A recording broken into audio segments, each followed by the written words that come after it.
पर्वतीय क्षेत्रों में अगर कोई चीज बन जाती है और उसको कोई प्राकृतिक विपत्ति नष्ट नहीं करती तो वो हजारों साल तक वैसे ही रहते हैं, क्योंकि वो बहुत बड़ी बड़ी शिलाएं थी। किसी क्षेत्र में कहीं भगवान शंकर का एक प्राचीन मंदिर है जिसे पांडवों द्वारा निर्मित किया गया, और वो ये भी मानते हैं कि हाँ, इसका जो पुनर्निर्माण हुआ वो आदि शंकराचार्य जी के द्वारा हुआ। शिव जी अवतरित हुए थे इस तरह पर।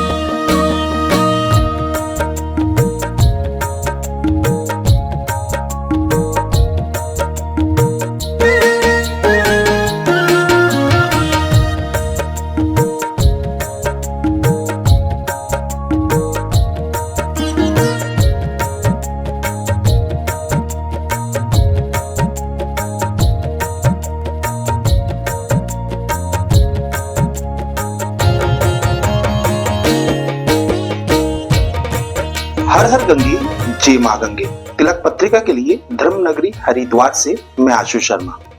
त्रिदेवों में ब्रह्मा जी को संसार का रचयिता कहा गया है और भगवान विष्णु पालनहार करते हैं, तो वहीं भगवान शिव को संहार का देवता भी कहते हैं।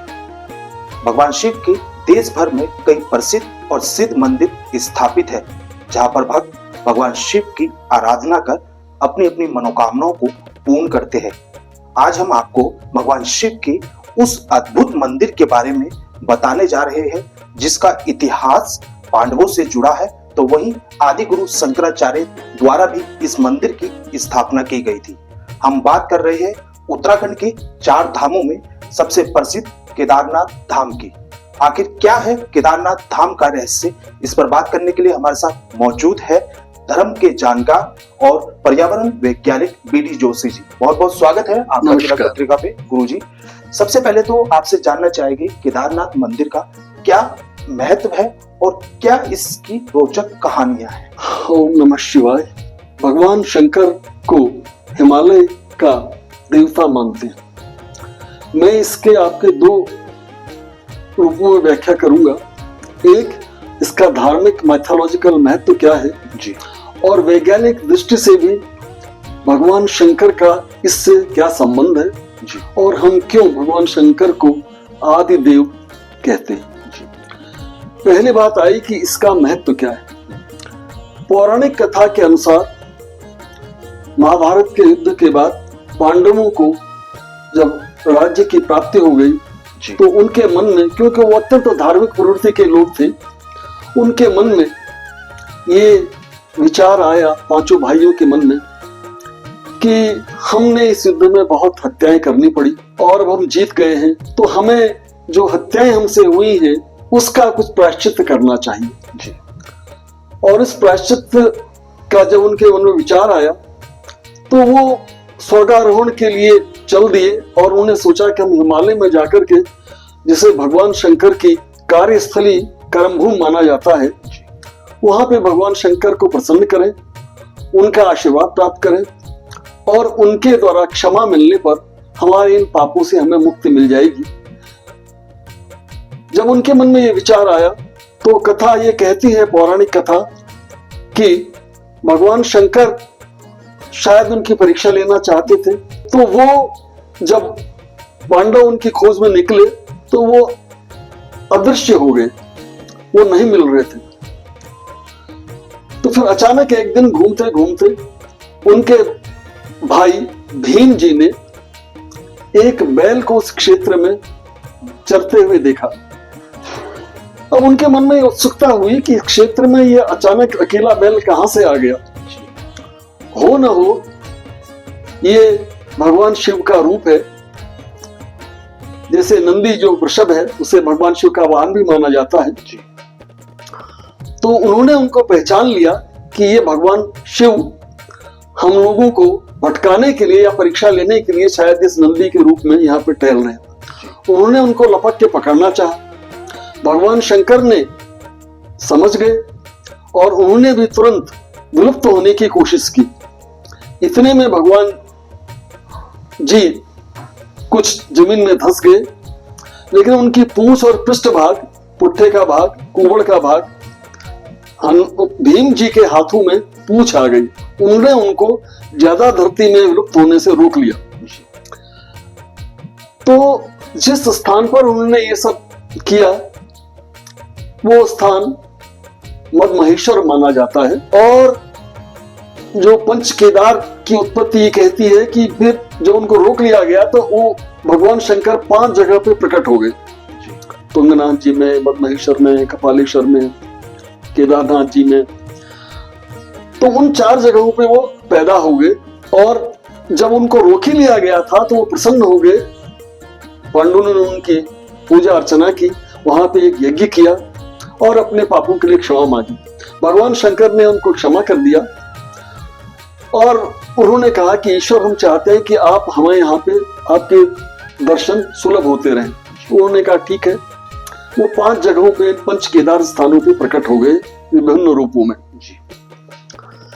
ये कथा कहती है कि महाभारत काल को, जिसको हम लगभग 4000 वर्ष तो कम से कम 5000 वर्ष पुराना मानते हैं, तो हम ये मानते हैं कि उस पौराणिक कथा के अनुसार से केदारनाथ जी का मंदिर कम से कम 4000 से 5000 वर्ष पुराना होगा। अब दूसरी बात ये आती है कि इसके बाद समय में के इतिहास में और प्राकृतिक, भौगोलिक और भूगर्भीय रचनाओं की वजह से वहां पे प्राकृतिक परिवर्तन होते रहे, लेकिन एक जो मूल मंदिर था वो पांडवों ने वहां पे हिमालयी शैली में हिमालय शिलाओं की मदद से ही उसका निर्माण करके छोड़ दिया था।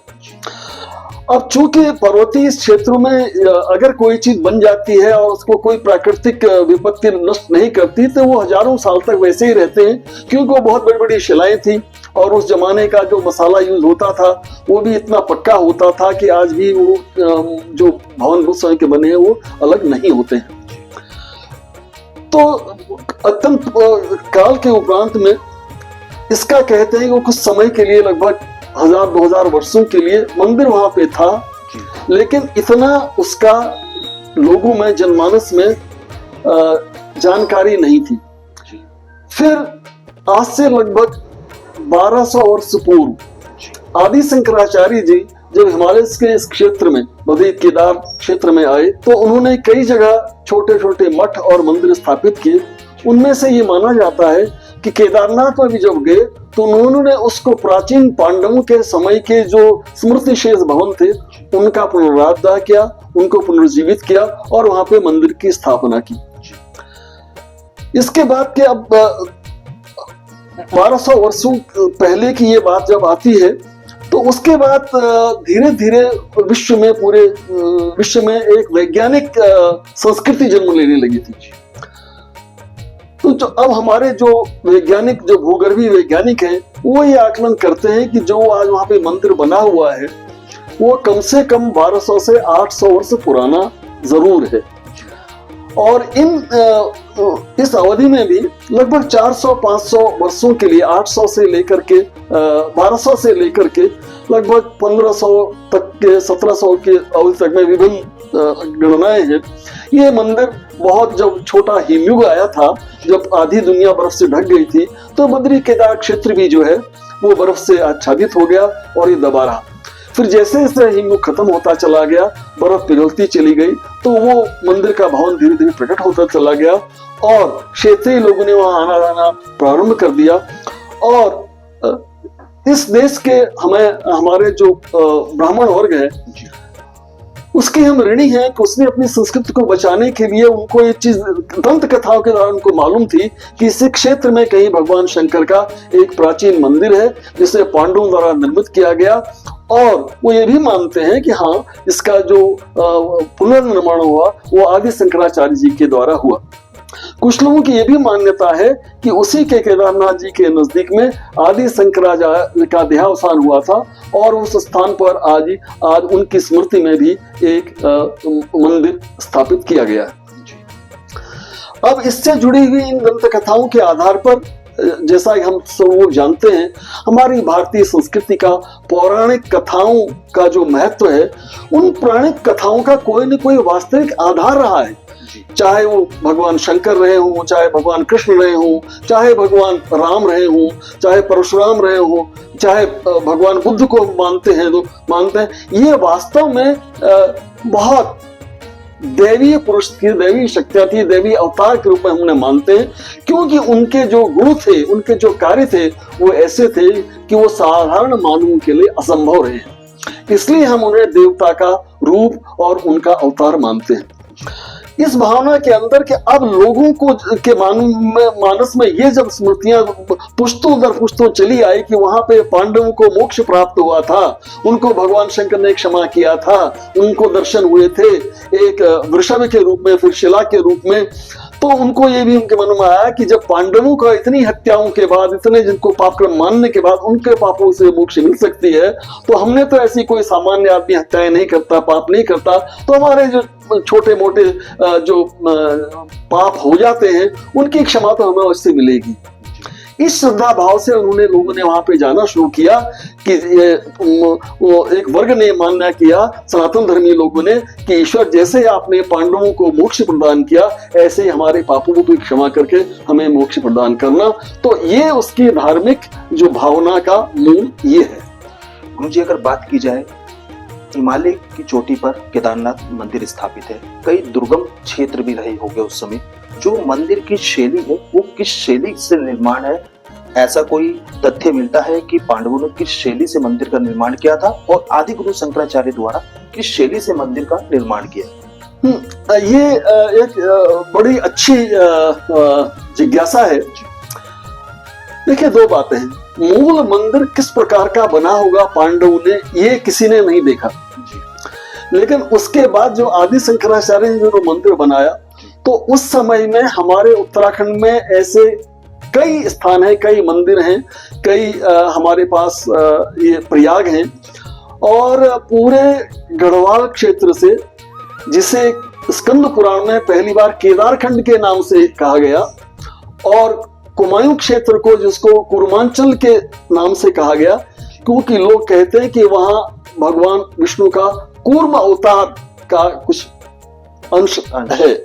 और यहाँ पे ये केदारखंड में, केदारखंड का जो साहित्य लोग कहते हैं, वो कहते हैं केदार खंड जो है, केदार खंड में केदारनाथ इसको इसलिए कहते हैं मंदिर को कि केदार माने होता है उस स्थान की भूमि, और नाथ माने उसका स्वामी, तो उस स्थान का स्वामी। जैसा कि हम सब सनातनी लोग जानते हैं कि आज भी हमारे गांव-गांव में जहां भी सनातनी समाज रहता है, वहां एक ग्राम देवता होता है, एक क्षेत्रपाल होता है, एक ग्राम में देवी होती है। ये तीन नाम तो हमको प्रत्येक सनातनी गांव में मिल जाएंगे। हम मान के चलते हैं कि इस क्षेत्र का एक अधिष्ठाता देव है, एक क्षेत्र का रक्षक है, चाहे वो काशी में हो भैरव के रूप में जहाँ भगवान शंकर विराजते हैं, या और कहीं जगह पे हो, तो ये सारी चीज है। ऐसे ही एक ज्योतिर्लिंग जिसको लघु ज्योतिर्लिंग मानते हैं, कुमायूं में जागनाथ जागेश्वर धाम भी है। तो अब ये किस शैली में बना, प्रश्न ये उठता है।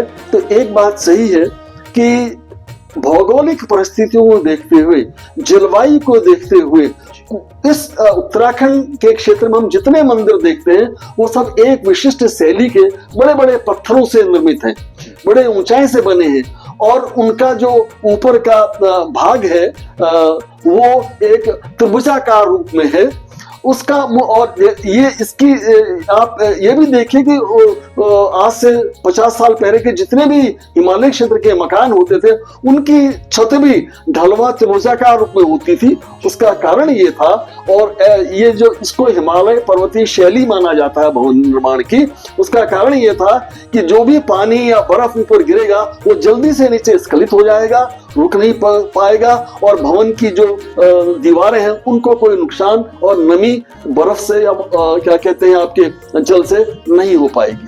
फिर जैसे जैसे ऊंचाई बढ़ती जाती है तो हवा का बहाव पर्वतीय क्षेत्रों में जब जलवायु का मौसम बदलता है तो बड़ा तेज रहता है। तो जब त्रिभुजाकार टाइप की आकृतियां होती हैं, गुंबदीय नहीं है ये सारे मंदिर हमारे, तो उसमें हवा का दबाव और कटाव भी बहुत ज्यादा उस भवन के ऊपर नहीं पड़ता।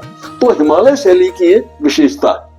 गुरुजी, बात की जाए 6 महीने तक मंदिर के कपाट बंद किए जाते हैं, ऐसा क्यों करना पड़ता है कि 6 मंदिर भगवान केदारनाथ में पूजा होती है और उसके बाद 6 मन ऊखीमठ में भगवान शिव की पूजा की जाती है?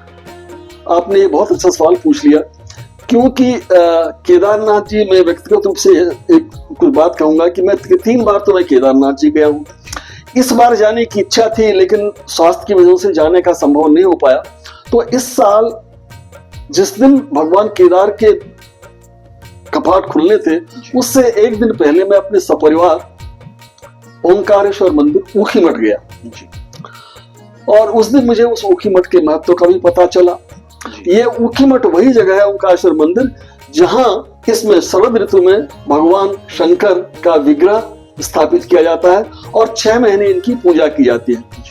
इस जगह पे आने का एकमात्र कारण ये है कि हम श्रद्धावश जो 6 महीने होते हैं, लगभग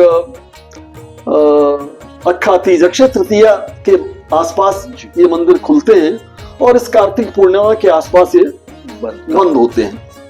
तो 6 महीने का समय ये खुला रहता है और निरंतर, चूंकि एक सनातनी परंपराओं में हम सुबह शाम ईश्वर के किसी भी रूप की, विग्रह की पूजा करते हैं। तो अब ये, लेकिन वो 6 महीने अब ये शरद ऋतु के ऐसे होते हैं कि वहां रहना असंभव है आजीवियों के लिए। बर्फ से ढक जाता है, कई फीट बर्फ पड़ जाती है, वर्षा भी होती है, बर्फानी तूफान चलते हैं, तो ये संभव नहीं है। तो इसलिए भगवान शंकर के विग्रह को हमारे भक्त और सनातनी ब्राह्मण और हिंदू समाज उनको ऊखीमठ के ओंकारेश्वर मंदिर में ले आता है, जहां उनकी 6 महीने पूजा होगी और उसका उतना ही महत्व है जितना कि उनका केदारनाथ जी में है। बस ये समझ लीजिए कि 6 महीने भगवान शंकर केदारनाथ जी में विराजमान है और 6 महीने वो ऊखीमठ के ओंकारेश्वर मंदिर में विराजमान है। इसका कारण सिर्फ मौसमी प्रभाव है। तो माना जाए पूरे साल भर बाबा केदारनाथ के दर्शन दोनों ही जगह होते हैं, तो को बढ़िया तरीके, बहुत बढ़िया तरीके, बहुत अच्छी तरह से होते हैं। और मुझे एक बार इस बात का एक एहसास ये हुआ जब मैं ओंकारेश्वर मंदिर में गया ऊखीमठ में, इतने आराम से करीब 3-4 घंटे तक हम दोपहर में पहुंच गए, 2-3 बजे यहाँ से हरिद्वार से सीधे चल करके, और 3-4 घंटे तक बैठे रहे। शाम के समय आरती में और से वहाँ पे लगभग 100-200 श्रद्धालुओं की भीड़ इकट्ठी हो गई, लेकिन बड़े आराम से वहाँ सुने। फिर वहाँ के जो पुजारी लोग हैं उन्होंने वहाँ पर भगवान शंकर से जुड़ी कुछ कथाएं, माँ पार्वती के विवाह से जुड़ी कथाएं और कार्तिकेय जी, तो उन कथाओं को हमें बताया, वो दूसरी बातें हैं, लेकिन ये उतनी मन को शांति देता है जितनी श्री केदारनाथ जी देते हैं। आपने भी बाबा केदार के दर्शन किए हैं, उस स्थान पर आपको कैसी अद्भुत अनुभूति का एहसास हुआ?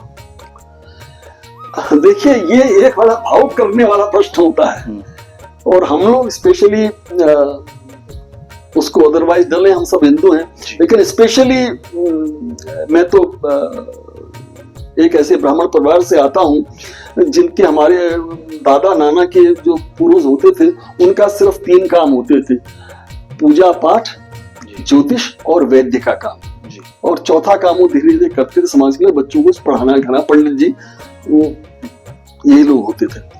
तो हम लोगों के तो, जिसे आज की आप वैज्ञानिक भाषा में कहते हैं कि डीएनए में ये चीजें हैं कि हमारे तो कण कण में श्रद्धा बसी है। आप किसी भी भगवान का नाम लीजिए, सारे भगवान के रूप हमारे विष्णु और शिव के रूप ही ज्यादा हैं। ब्रह्मा जी तो चुपचाप सृष्टि करके चुपचाप बैठ गए, सौंप दिया उन्होंने भगवान विष्णु को और भगवान शंकर को, और दोनों का अपना बड़ा महत्व है। धार्मिक दृष्टि से लोग कभी कभी कहते हैं कि अरे साहब वो तो संहार के देवता है। संहार के बिना, मृत्यु के बिना पुनर्जन्म संभव नहीं है। पुनर्जागरण अगर चाहते हैं तो एक बार पुनर्जागरण के लिए जाने के लिए एक रात की विश्राम के बाद आप सुबह अत्यंत स्वस्थ प्रसन्न चित्त होकर के हम कार्य के लिए दक्ष होते हैं। तो ये हमारी संस्कृति का प्रभाव है कि हम इसमें इतने रसमय हैं कि जिलेबी की तरह अंदर भी रस है, बाहर भी रस है, और ये भक्ति भाव को हमसे कोई दूर नहीं कर सकता। कितनी ही हमारी चीजें सनातन धर्म के उतार चढ़ाव आए हैं, लेकिन ये जो भावना है ये कभी कम नहीं हुई, टूटी नहीं, सुदृढ़ बनी हुई है। और इन भावनाओं का आधार श्रद्धा और आस्था है। बस ये 2 शब्दों में सारी हमारी जो सृष्टि के और ईश्वर के प्रति जो सत्यता का भाव है वो इन 2 शब्दों में छिपी है, श्रद्धा और आस्था। और ये बड़े बड़े वैज्ञानिक, कभी इस पर बाद में चर्चा करेंगे, ये मानते हैं कि बिना किसी एक शक्ति के और कर्ता के ये सृष्टि संभव ही नहीं है। ये तो एक धार्मिक माइथोलॉजिकल ट्रुथ है, सत्य है। और एक जब हम वैज्ञानिक दृष्टि से डार्विनवाद पे आते हैं तो वहां भी हम ये देखते हैं कि डार्विनवाद भी उसी को दूसरे रूप में मान्यता देता है जिसको हमारा सनातन धर्म मत्स्यावतार से लेकर के परशुराम और बौद्ध अवतार और अब कल्कि के अवतार की प्रतीक्षा कर रहा है। मानव सभ्यता का विकास, मानव का जन्म मत्स्य अवतार से लेकर के धीरे धीरे पानी से लेकर, जल से लेकर, उभयचर से लेकर के, मकर से लेकर के, कुर्म से लेकर के आते आते मानव तक पहुंचा। और जब मैं एक बात कहता हूं, मैंने ये एक बात कई जगह पे कही है और शायद मैं पहला ऐसा व्यक्ति हूं, ये आज तक कहीं नहीं पढ़ा होगा, मैंने एक जगह और कहा है, जो ये मानता है कि भगवान शंकर आदि देव थे, आदि अगर, और वो पौरुषेय रूप में थे। देखिए भगवान ऐसे नहीं, कोई किसी कृष्ण हो, राम हो, बौद्ध हो या और दूसरे धर्मों के ईसा मसीह हो या इस्लाम के पैगंबर हो, वो किसी न किसी रूप में मानव रूप में ही इस धरती पे अवतरित हुए हैं। ठीक है। अब हमारा, मैं इसको वैज्ञानिक दृष्टि से सोचता हूं तो मैं आज आपसे एक बात कहूंगा, हो सकता है मैंने एक दो बार आपसे भी कही या किसी एक दो मंचों पर मैंने कही नहीं है, मैंने इसमें मुझे लिखने का विचार है कि जब हम देखते हैं हमारे तीन प्रमुख रूप हैं भगवान को, जिनको हम साधन मानता है, भगवान शंकर, भगवान कृष्ण और भगवान राम। अब मैं आपको तीनों के बारे में एक चीज बताता हूं, बड़ी एक तथ्य है इसमें कि भगवान शंकर को आप देखें तो वो कहाँ रहते हैं? जंगल में, वन में, हिम क्षेत्र में, शांत क्षेत्र में। क्या पहनते हैं? बागंबर पहनते हैं, चर्म ओढ़े रहते हैं, लंबी जटाएं हैं, निर्विघ्न होकर के इस हिमालय क्षेत्र में विचरण करते हैं। हिमालय क्षेत्र के वो अधिष्ठाता देवता माने जाते थे, उनका साम्राज्य था। ठीक है। छोटे से क्षेत्र में हिमवान, वो उनका अलग बाद में राज्य आया होगा, लेकिन आप उनकी वेशभूषा को देखिए तो आज से हजारों साल पहले जब से शिवजी को भगवान के रूप में मान्यता दी, उस आदि पुरुष को हमने भगवान के रूप में सनातन में मान्यता दी, उसकी रूपरेखा, खाना पीना, रहना, बैल की सवारी, माता पार्वती का रहना, एक वनचरों के साथ रहना, जीव जंतु, सांप को भी वो विशाला नहीं मानते थे, इतनी वो आत्मीयता से उन सबके साथ रहते थे कि कहीं कुछ नहीं था। उनके परिवार के पुत्रों के वाहन को आप देख लीजिए। वहां से आप आगे आप आते हैं सतयुग, त्रेता, ये सतयुग की मैं बात कर रहा हूं, जब मैं मानता हूं कि शिवजी अवतरित हुए थे इस धरा पर। आप त्रेता में आते हैं तो क्या है? भगवान राम है जी। भगवान राम का परिधान आप देखिए, उनका रहन सहन देखिए, जनता से, जीव जंतुओं से, वनचरों से उनका संबंध देखिए। वो शिवजी के मुकाबले में ज्यादा परिष्कृत हो चुका है। वो एक राज्य के राजा हैं। भगवान शंकर किसी राज्य के राजा नहीं थे। वो एक प्रकृति की, धरा की, इस पृथ्वी के एक भूभाग के स्वयंभू थे, इसलिए हम उनको स्वयंभू भी कहते हैं। अब आप देखिए, और जब जैसे जैसे आदमी का विकास हुआ, भगवान राम धोती कुर्ता पहनते थे। उस समय के वो राजा थे, राजपुरुष थे, तो ठीक है, मुकुट भी धारण करने लगे। भगवान शंकर तो जटाधारी है जी। जो आदमी मूल जिस रूप में पैदा होता है, जब वो कहिए डार्विन की तरह से विकसित नहीं हुआ है, आदमी का मूल रूप वो है। उसके बाद आप आते हैं द्वापर में। भगवान राम पुरुषोत्तम है। जो त्याग उन्होंने किया, जो कष्ट उन्होंने सहे, वो विकास के साथ भगवान कृष्ण वाली जनरेशन नहीं की। वो महलों में रहते हैं, सुभोग करते हैं, राजनीति करते हैं, और सारे जो राजनीति आज हम देख रहे हैं छल कपट की, वो द्वापर में, द्वापर का अंत था, वो प्रारंभ हो चुकी थी। रहन सहन, खाना पीना आदि इत्यादि। तो आप देखिए, मुझे तो कभी कभी उनकी वेशभूषा से ही मेरे विश्वास यह आया कि नहीं, डार्विन की थ्योरी भी कहती है कि आदमी पहले नंगा घूमता था, फिर उसने धीरे धीरे पत्ते लपेटे, तो जानवर की खालें लपेटी, और वो धीरे धीरे फिर उसने कपास आदि करके वस्त्र का निर्माण किया। धीरे धीरे वस्त्र बनते चले गए और आज हम यहाँ तक पहुंच गए। तो इस दृष्टि से भी, जब मैं इस दृष्टि से, एक वैज्ञानिक दृष्टि से सोचता हूं, तो मुझे लगता है कि भगवान शंकर वास्तव में आदि पुरुष थे। हम उन्हें आदिदेव कहते हैं, अधिष्ठाता कहते हैं। और प्रकृति का एक कुछ लोग जो उनको कहते हैं कि ब्रह्मा जी ने उनको संहार का काम दिया था, असल में वो भगवान शंकर के बिना पुनर्जन्म संभव नहीं था। आत्मा का मोक्ष, आपने जो पहले पूछा था कि हम भगवान शंकर केदारनाथ जी को, इनको हम मोक्ष के रूप स्थान पर क्यों मानते हैं? इसका इसलिए मानते हैं कि वो संहार करके हमारे इस मानव रूप को शांति और मोक्ष प्रदान करते हैं, ताकि हमारी आत्मा पुनर्जन्म के लिए तैयार होकर के आए। ये इसका धार्मिक और वैज्ञानिक महत्व मैं मानता हूँ। मुझे अगर बात की जाए 2013 में बड़ी आपदा केदारनाथ पे आई है, और उससे पहले भी कई ऐसी आपदाएं केदारनाथ मंदिर के आसपास आई होगी, लेकिन लोगों में एक जिज्ञासा भी है उस शिला के लिए। उस शिला की वजह से ही क्या केदारनाथ का मंदिर बचा था? हाँ, ये बड़ा रुचिकर प्रश्न है। और पुनः मैं यहाँ पे कहूंगा कि यहाँ पे हमारी सांस्कृतिक आस्था और श्रद्धा ही इस पर व्याख्यात करती है। इसके अतिरिक्त और कोई शब्द इसकी व्याख्या और इस पर विश्वसनीयता नहीं प्रकट करेगा। और हमारे जीवन में, हम हर एक के, प्रत्येक के जीवन में ये अवसर आते हैं जब हमको लगता है कि अब ये खत्म हुआ, अब ये गया।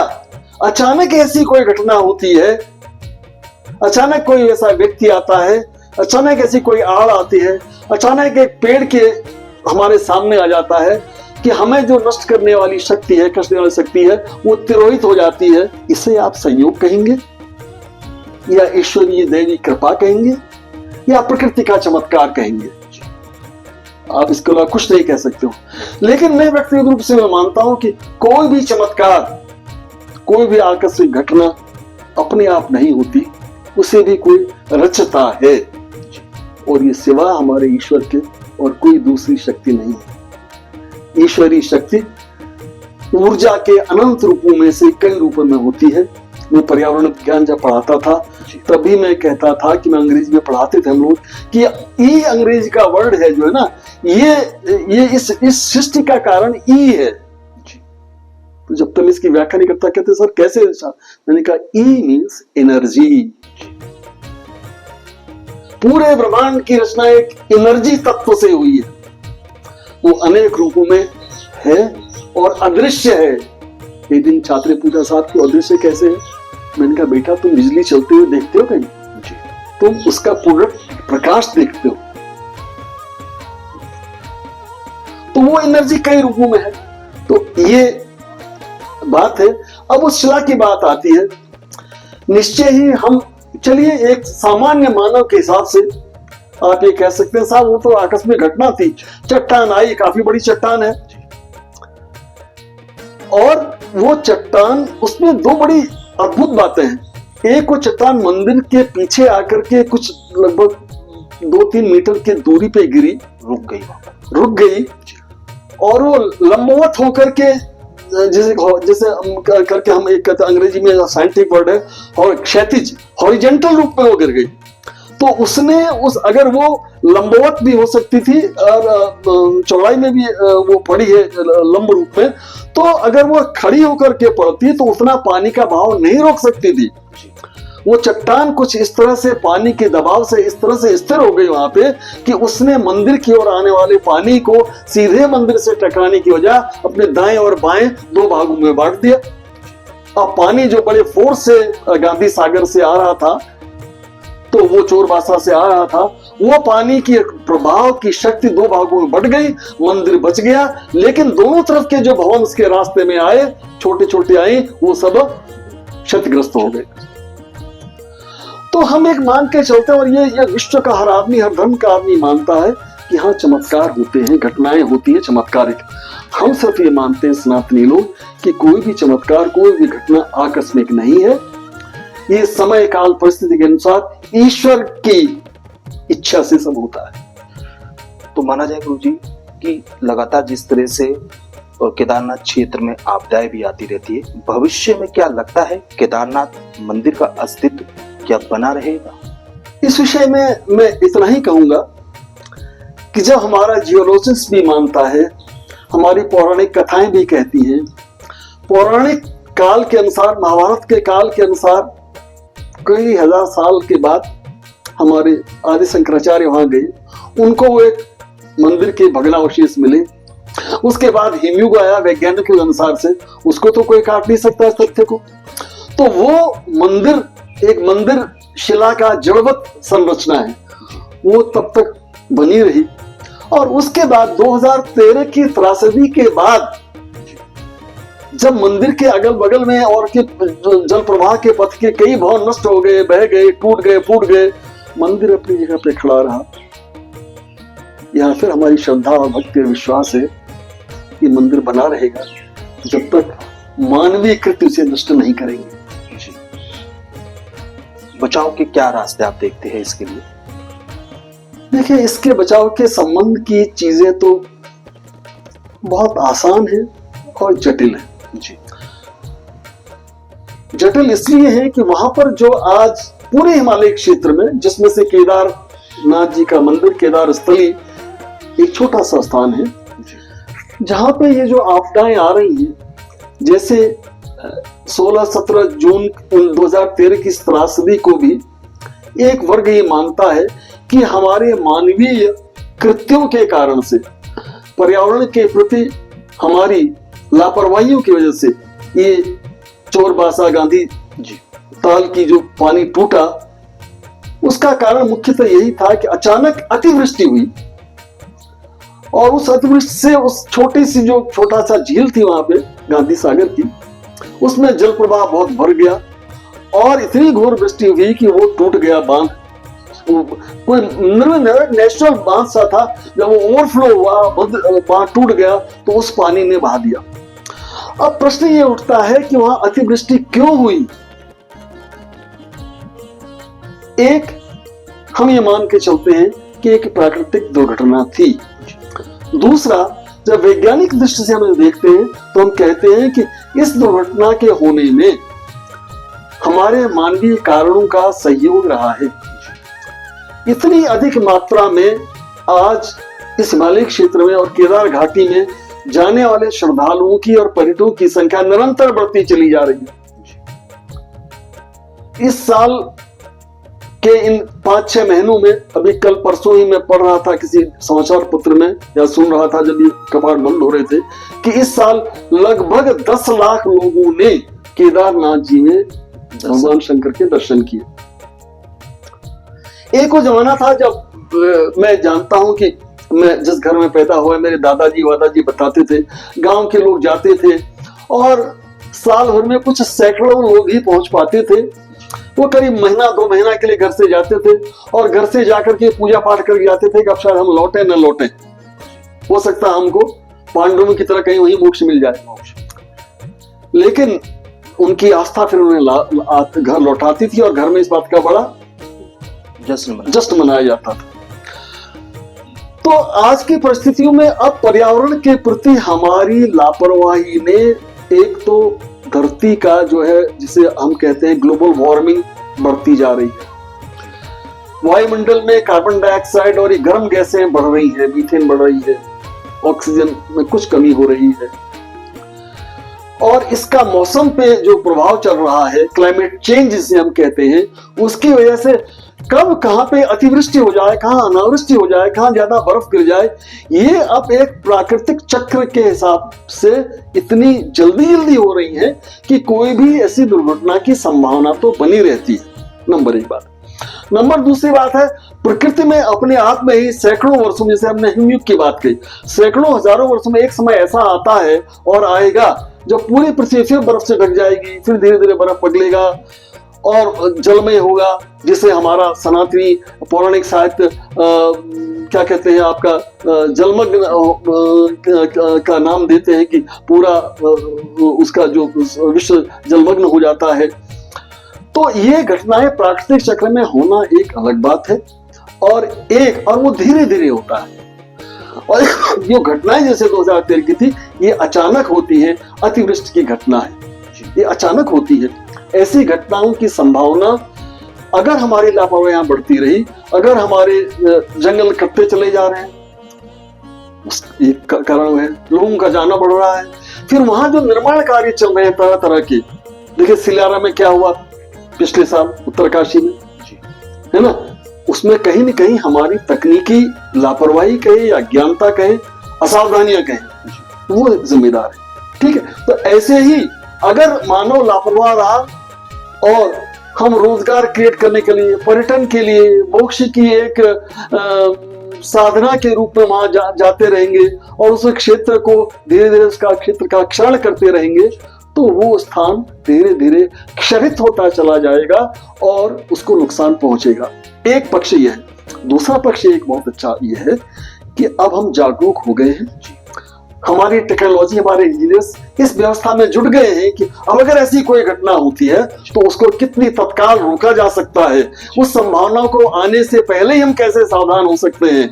अगर ये सावधानियां हमारी बढ़ जाती है वैज्ञानिक तकनीकी कलाओं से, ज्ञान से, तो ऐसी संभावना कि मैं कोई आशंका नहीं देखता कि सालों साल या बहुत जल्दी मंदिर नहीं रहेगा, ऐसा मैं नहीं मानता। ये रहेगा, प्रकृति ने इसकी रचना की है। प्रकृति जब चाहेगी, माने ईश्वर जब चाहेगा, तो तभी कुछ होगा, तब युग परिवर्तन होगा, तो कुछ भी संभव है। बहुत बहुत धन्यवाद आपका।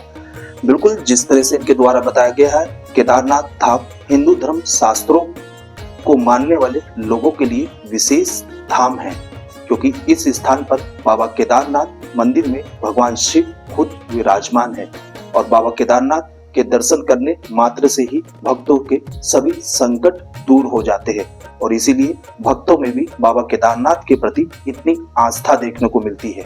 देश के पहले धार्मिक न्यूज चैनल तिलक पत्रिका के लिए हरिद्वार से मैं आशु शर्मा।